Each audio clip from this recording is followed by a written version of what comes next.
This is Brian Vinson coming to you with another segment of the Kingdom. Today we're answering some questions from some of our clients and students. One question we often get is how you overcame the fear to gravitate or get up to commercial real estate. I know a lot of individuals out there start with single family. If you watch any of the programs here on the Grant Cardone Network, we're always talking about commercial real estate, multifamily is the way to go. You got to go big. But I know sometimes that fear or that little person in your head is getting kind of in the way and telling you that you need to start with single family, or maybe you need to do a 2-unit or 4-unit. First of all, I would say go big or go home is the first thing you need to do. Make sure you're doing that. Above all, realize that the fear of a big deal, a big multifamily deal, big commercial deal, that fear will never totally go away. What you really need to do is learn how to channel that fear into something else more powerful.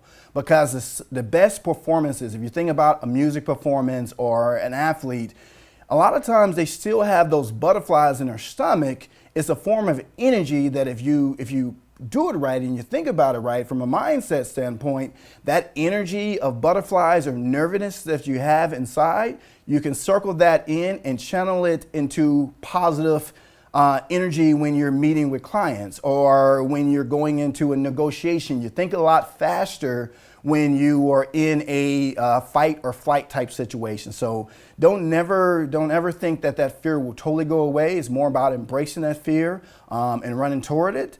But a lot of things that you can do to be more confident in a situation, that's what it really comes down to it, is making sure you know all of your numbers. Make sure you know everything you can about the particular property or investment that you're working with. Probably most importantly, you need to understand your audience. If the person that you're speaking to, maybe it's an investor or individual you're buying a piece of commercial real estate from, and they only have 5 minutes, don't do a 15-minute pitch.